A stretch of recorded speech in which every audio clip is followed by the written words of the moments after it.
It is rivalry week. It is hate week. It is Clemson versus South Carolina, one of the most heated rivalries in college football, hands down. Obviously, happening this week in Death Valley, South Carolina, a noon kickoff. Don't let that fool you. The Valley will be rocking. According to the AP poll, it'll be number 12 Clemson versus number 16 South Carolina. Clemson comes in toting an overall 73-43-4 record over the South Carolina Gamecocks, winning the last 8 of 9 games. The last loss, unfortunately, at home in 2022. We remember that all too well. Dabo Swinney overall 9-6 against South Carolina. Shane Beamer comes in 1-2 against Clemson. It's going to be a special day in the Valley, man. It always is when South Carolina comes to town.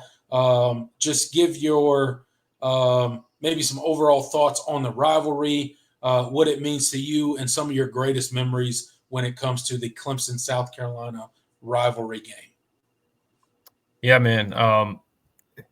It's second. Honestly, it's second to none in terms of the passion and the hatred that these schools have for each other. Obviously, I'm speaking from a biased standpoint, but I don't think like the rest of the nation realizes, like how much, these two schools and fan bases despise each other and the history involved with it. It's been a part of my childhood and my life, but just since forever. I in terms of favorite memories, the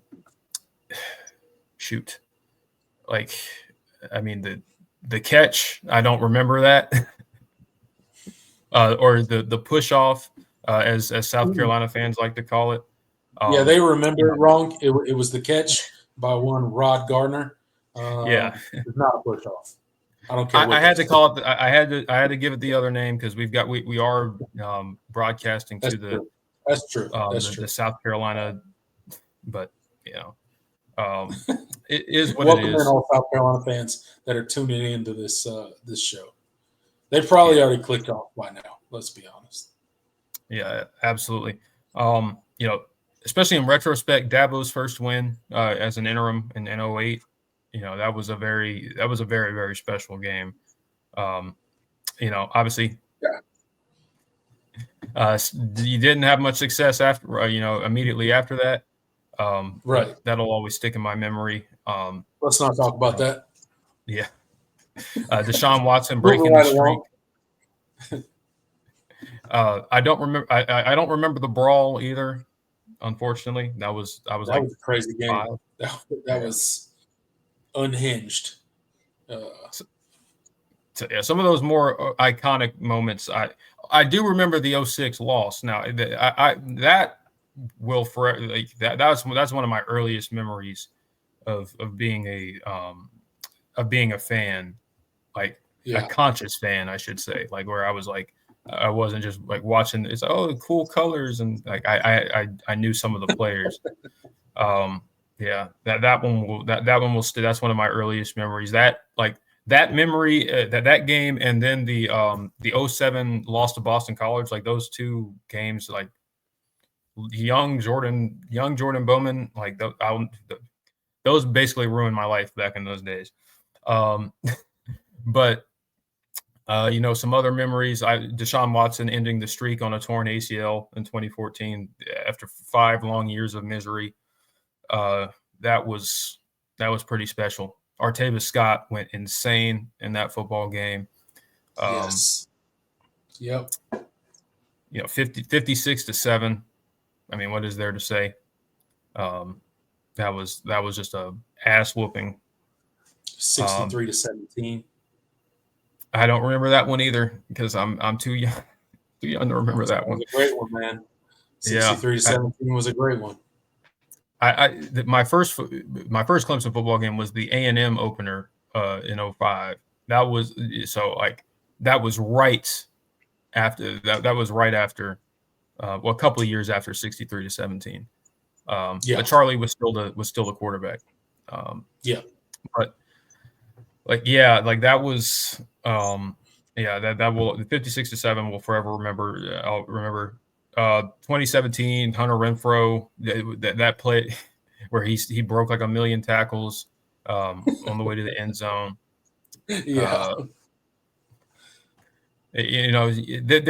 This, and I'm only naming I'm not the only negative one I Mike mentioned Williams, was the where he carried the DB on his back. 56. Yeah, that was 56-7. Yeah, that was a lot of fun. That was epic. I still feel bad for that DB, Jamarcus King. That was his name. He was I think he was like a JUCO, like he was a guy that came up from JUCO. But I felt so horrible for him. I've never seen a single player get abused the way that he got abused by Mike Williams that night. Yeah, Mike Williams was going at him, dude. Yeah, just if someone carried me into the end zone, I would have hung out the cleats, man. Yeah, man, I gotta go. Hey, coach, take my helmet. I'm not doing this no more. No, man. But yeah, I mean, this, without rambling too much, this rivalry has meant a ton to me. My time as a student, I got to witness some really, really fun. Those were fun games for me, for sure. And look, man, it's a heated rivalry. And for me, growing up in Charleston, South Carolina, there's a lot of Gamecock fans down there, dude. So dealing with them year in and year out, that 5-year period was not fun for me down there. But just tons of memories from this rivalry, to the brawl, to the 63-17. Tons of great memories, some heartbreaking memories at the same time. But again, Clemson leads the series 73, 43, and 40. South Carolina would literally have to win 30 years in a row in order to catch up to the Clemson Tigers. We all know that's not going to happen. There's no chance, South Carolina, man. I don't care how many times you chant SEC. You're just not as good as Clemson. So get over it. I don't care what patch you wear on your chest. You're not as good as Clemson. You never will be. It is what it is. You got Dollar Store Dabo Swinney over there as head coach. I don't care how mad it makes you. You went and hired a less qualified Dabo Swinney. So it's rivalry week. It's hate week. Here comes all the trash talk. I don't care how mad it makes you. Welcome all the South Carolina fans. I encourage you to get into the chat and trash talk yourselves. Yeah, absolutely. Oh, I got another. And speaking of dunking on them with trivia, Clemson has more wins in Columbia than South Carolina has wins total in the series. Fun fact. I mean, of course, part of that is because the game used to be played in Columbia every year, but it did. I mean, up until which is even worse that you're down 30 in the series when you basically had a free home game every year. And it used to be played at the state fair in your hometown. Yep. Until 1960, and we still dominated you. Good Lord, South Carolina. You're freaking terrible. Yeah, man. What an embarrassment to the state of South Carolina. But whatever. Thanks, man. I guess every you know what? I should have looked, man. You know what would have been great is if we had Dabo's speech, the real Carolina, like that whole spiel. If we had that loaded up and we just played it real quick, but then South Carolina fans would go and say, well, he said that, and they lost, and that was during the 5-year losing streak. Well, sometimes we just had to give it a little bit of time. It had to marinate before it came to fruition. That's the way I look at it. Like that's right. He saw the vision. Right. He knew what was coming. Hey, he made good on his promise. Promise.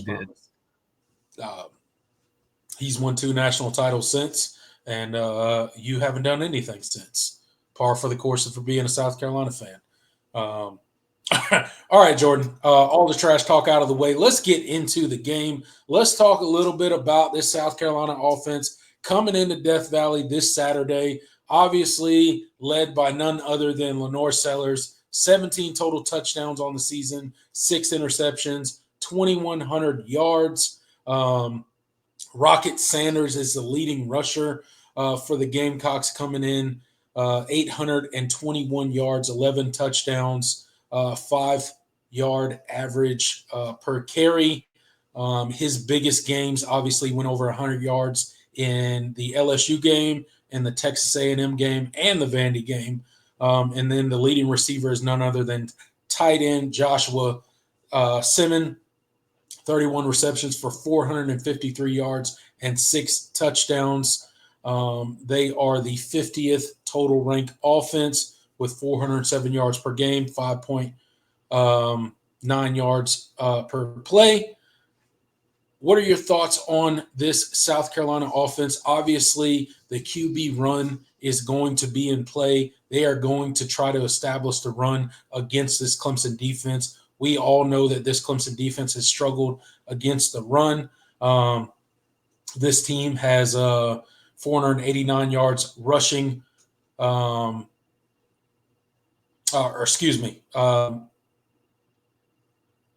They got I'm trying to look at their offense. 470 yards rushing per game, 6.5 yards per play. What are your thoughts on this South Carolina offense? 470 yards per game. That's historic. No. Sorry. I'm messing.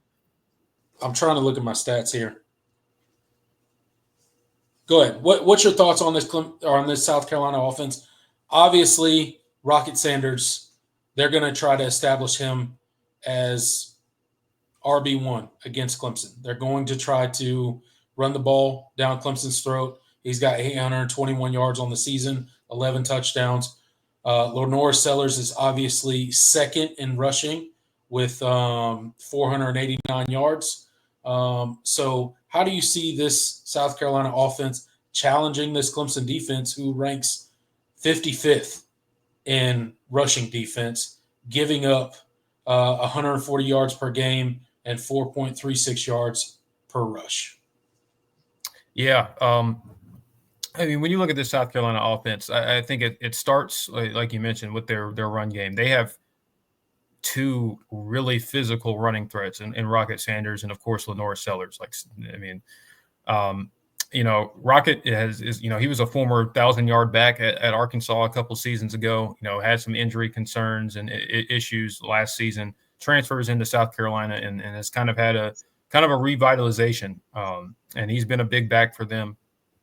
Physical, really good in open space.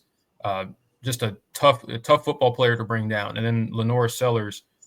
I mean, if you've watched any bit of Lenore Sellers, I mean, he's every bit 6'3", 245 pounds. And he can move. Physical guy. So, big physical runner. Rocket Sanders, big physical runner as well. Yeah, and so that you have a rare combination. With Lenore, you have a rare combination of size and athleticism. I think for Clemson defensively, it's cliche, but stopping the run is first and foremost. You can if South Carolina has what they can get what they want in the running game, that's going to open everything else up for that offense, and it takes a lot of pressure off of Lenore, who has over the course of the season struggled at times as a passer, but has really come into his own in the last few games. They've hit explosive passing plays, and he has created some of those by himself, just with his athleticism and his escapability and the difficulty it is to bring him down, even when you do get to him in the pass rush. So stopping the run, eliminating, doing what you can to neutralize Rocket Sanders, and kind of force the offense to go through Lenore a little bit more, and kind of take those safety blankets away from him. I think that safety blanket away from him is a big deal for Clemson as far as whether or not they want to be successful defensively in this game. I think their offensive line has gotten better over the year. I think in run blocking, and certainly they've been pretty solid this year. And so, you're going to have to win your matchups up front. They're very young. They are a little bit more experienced than they were last season, but they're still very young. And they're also healthier than they were last season. So it's going to be a tougher matchup in the trenches. And so you're going to have to win your fair share of matchups, and you have to make sure you have to, keep them behind the sticks, because if they're consistently ahead of the chains, they are very much a momentum offense. They could either go 3 and out, or they could put together just an efficient, 6-7 play drive, a couple explosive plays, and they're all of a sudden they're in the end zone. So, you have to limit those. You have to limit you have to win first down. I think most importantly, 100%. In order to win this game. Yeah, look, I think you laid it out perfectly, Jordan. And Clemson's key to win this game on defense is limiting South Carolina's productiveness on first and second down. You got to win first and second down if you're Clemson's defense. This is a team that's going to try to establish the run. They run the ball very well. They're a run-first team. Obviously, they got Rocket Sanders. That's a big physical running back. They got Lenore Sellers. That's a big physical quarterback that is not afraid to get into the running game. Oh, and by the way, Clemson has struggled against quarterbacks that can get out on the edge and hurt them with their legs. Clemson comes in as the number 55 rush defense, giving up 140 yards per game, 4.3 yards per carry. They come in as the number 53 passing defense, giving up 210 yards per game and 6.25 yards per attempt. So, look, this is a Clemson defense that has struggled to this point in the season. The key for them is to limit the explosive plays on the ground for the South Carolina offense. They have to win first and second down. They have to force Lenore Sellers into passing situations, obvious passing situations on third down. Come in, get him, speed him up, and make him beat you with his arm. That's Clemson's avenue on defense to have a successful day against the South Carolina offense. They're going to have to be physical up front. They're going to have to be gap sound. They're going to have to limit the explosive run play against South Carolina. And I think if you can win on first and second down, if you're Clemson's defense, force South Carolina into more third and long situations than they want to be in, I think you have a lot of success against Lenore Sellers in drop back situations with your secondary as they've played so far this season. I like Clemson's chances when Lenore Sellers has to drop back and beat you with his arms. I don't like Clemson's chances if they allow South Carolina to get the running game going early and often. I think it turns into a long day for the Clemson defense if they allow that to happen. Yeah, and when you get to Lenore into obvious passing situations, you've got to first of all, you need to get to him. Because any quarterback you give time to throw in the pocket, which at times Clemson has lacked in pass rush. Hopefully, moving Peter Woods back inside and the development of Jaheim Lawson on the edge, hopefully will help some of that. But right, you got to get home and you've got to tackle. You've got to finish. You can't arm tackle. This is not a South Carolina offense where they're just going to go down on first touch. Like Lenore Sellers will break as many arm tackles as possible and escape and make a 50-yard play down the field because you weren't just fundamentally sound. So I think that's the biggest thing as well. As far as their weapons on the outside, they have a couple of really interesting pieces. I think you mentioned Josh Simon, their tight end. I think that is their best pass catching weapon overall. Yeah. Just experienced football player, really, really great athlete. He's going to be a problem. So you need to, I think, you need to be wary of where he is because he's been a safety blanket for Lenore's in the passing game, and he's been a conduit for big plays as well. The receivers, I think they have a couple of nice pieces. Jared Brown, Mazio Bennett, the true freshman, has come along as the season has gone on and made some plays. Nick Harbor even has made a couple of plays as of late, the former 5-star. Mm-hmm. But I think truly, I think that if there's any offensive weapon in the passing game that scares me, I think it's that tight end Josh Simon. He's very good. He's a very good football player. So limiting where knowing where he is at all times, I think will give you your best your best chance of success. Because I don't think the rest of their receivers are, world beaters. So you got to win your matchups. I think you have the corners that match up, but like I said, the tight end can be the great equalizer in the passing game. So knowing where Josh Simon is at all times is going to be important for this team defensively. Yeah, absolutely. It's going to be super important for this Clemson defense. And switching gears to this Clemson offense versus this South Carolina defense. Obviously, the South Carolina defense comes in ranked number 13 in total defense. They come in ranked 12th in rushing defense, allowing 103 yards per game, 2.9 yards per carry. The Clemson offense comes in at number 6 for the total offense, 470 yards per game, 6.5 yards per play. But this South Carolina defense, we're going to start on the defensive line. And Kyle Kennard and Dylan Stewart. Kyle Kennard has 11.5 sacks. Dylan Stewart has 6.5 sacks on the season. This defensive line for South Carolina is going to be a big challenge for this Clemson offensive line, which is why it's so important for Clemson to get Marcus Tate and Tristan Lay back in this game.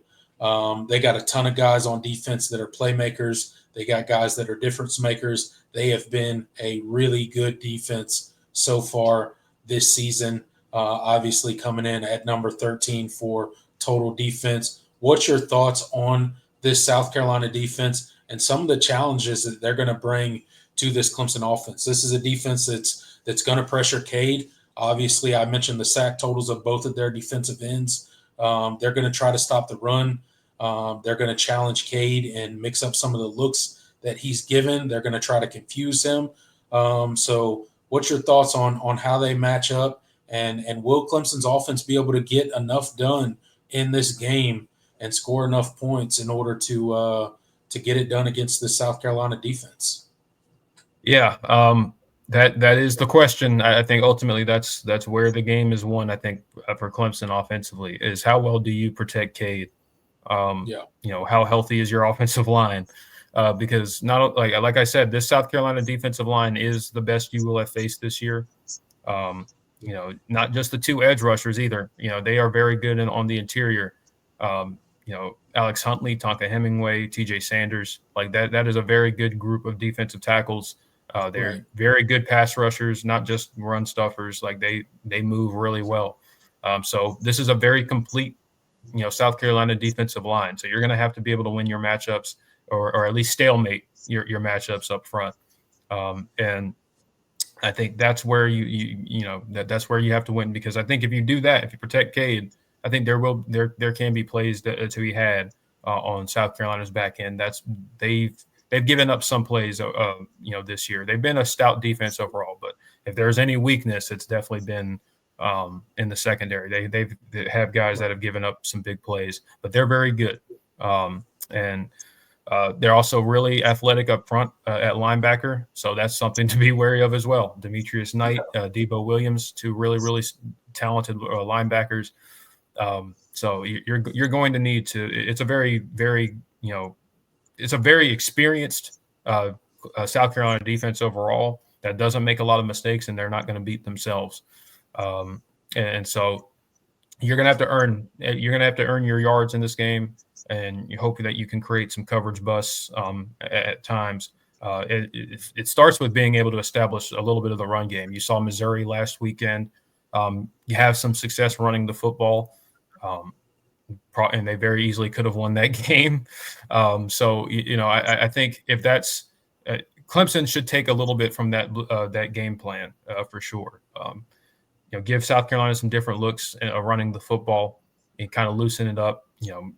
Force that defensive line and that front seven in general to defend you and not just pin their ears back and get after the quarterback. But yeah, this is the strength of the strength of their team for sure. It's been their bread and butter all season. Has kept them in every game basically. Yep. This is a very complete, experienced South Carolina defense. You're going to have to earn it against them. Yeah, absolutely. This is one of the best defenses that Clemson will face on offense this year. You cannot become one-dimensional against this South Carolina defense. They will eat you alive. You got to establish the running game. You cannot just become a one-dimensional team. They'll pin their ears back. They'll come get Cade. They'll confuse them in coverage. They'll force them into mistakes. And it's just stuff that you cannot afford as a Clemson offense. And this is going to be a big test. Not only up front, but this is going to be a big test for Cade. This is going to be a big test for the wide receivers. This is going to be a physical group out on the perimeter. They're going to jam the wide receivers. They're going to challenge them physically. So these guys are going to have to get off the ball. They're going to have to get open. They're going to have to give Cade windows to throw the ball as well. So it's going to have to be a team effort on offense. This has been South Carolina's calling card all season is their defense. And this is kind of the ultimate challenge, if you will, for this Clemson offense, and they're going to have a lot to prove this week, because this South Carolina offense is not going to make it easy on Clemson. They're going to make it very difficult. Clemson's going to have to earn each and every yard that they get. So I'm interested to see how exactly this Clemson offense performs against a defense that on paper you don't technically match up well against, if we're being honest. No, I agree. And I mean, with the situation you're at where you might not be 100% healthy on the left side of your line, like right. It's going to be tough sledding. And, South Carolina is going to take some pages from the Louisville playbook, even the Pitt playbook, the Virginia Tech playbook. They're going to man you up on the outside and they're going to make your they have some young DBs. I mean, O'Donnell Fortune is the leader. He's one of the older guys in the room, but they have some younger guys. Judge Collier has been pretty solid for them, but they're going to they have a lot of trust in their DBs. And so they're going to try, they're going to man you up on the outside and see if your receivers will win on the outside. You have the receivers to do it, but at times this year it's befuddled you for whatever reason. Until I see otherwise, that's going to be a point of concern for me. We'll see how much success they have. I think Cade's experience, I think, is going to have to be the thing that is the tipping point. I think, as 26 starts in and you've seen how much he's grown as a quarterback. I think that's ultimately he's going to have to, bail you out and make you right even when you're wrong sometimes. And he's done that multiple times over the course of the season. And so, offensive line, you got to hold up and like I said, if you can establish a running game, obviously that makes things a lot easier. But the receivers, you're going to have to they have to make plays. Can't have drops. The drops haven't been a problem for most of the season, but, ever since the Louisville game, it's just been, you just had guys not make plays at times. So drops cannot be a thing on Saturday, or you will, because you're not going to get many opportunities to score points. You're going to have to, especially for big plays, there's not going to be a ton of opportunities. So you got to hit them when they're there. Yeah, absolutely. 100% agree with everything you said. And we'll see how prepared this Clemson offense is. And it's not just on the Clemson offense. This Clemson defense is going to have to come to play. They're going to have to stop this South Carolina run and force Lenore Sellers into throwing situations as we outlined before. Moving right along, Jordan, to the injury report. We got some key guys to talk about this week. Some guys that we absolutely need to be back for this South Carolina game that we are going to preview in the next segment of the All In Show. But before that segment, we're going to talk about the injury report. None other than Jake Brenningstool, a guy that we expected to play last week, but according to Dabo, had a bit of a hamstring issue. He couldn't go, so they held him. We need Jake Brenningstool back this week against this South Carolina defense. Absolutely need him as a weapon across the middle. We're going to need him as a weapon in the red zone. Tristan Lay, Marcus Tate, the two offensive linemen that have been out for several weeks now. We need those guys to come back. We have not seen those guys in any sort of playing time in the past couple weeks. I've heard that Tristan Lay is much further along than a Marcus Tate. Honestly, I think we need both of them to be back. Certainly, we need Tristan Lay.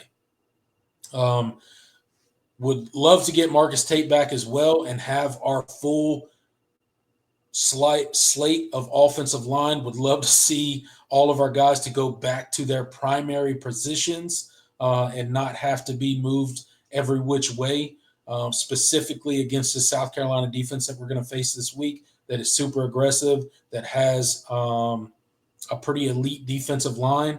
It's going to come after the quarterback. On defensive side of the ball, you got a Wade Woodaz, a guy that's been out for a couple weeks now with a thigh contusion. We need him back this week.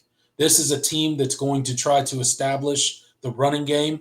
Wade Woodaz is going to be an integral part of stopping that running game, and we need his experience back along with an R.J. Mickens. R.J. Mickens probably the most important player to get back on defense with his run support and his ability to tackle in open space and what he's displayed all season long. He's going to be probably one of the biggest pieces on defense as far as stopping this South Carolina rushing attack. Hoping we get R.J. Mickens back, hoping we get Wade Woodaz back, Tristan Lay, Marcus Tate, and Jake Brenningstool. Jordan, your thoughts on Clemson's injury situation heading into rivalry week against South Carolina in the Valley? Yeah, still pretty banged up. As you can see, I mean, those are all key guys. Not to mention DeMonte Capehart, who, maybe it's kind of the answer that Dabo gave after the Citadel.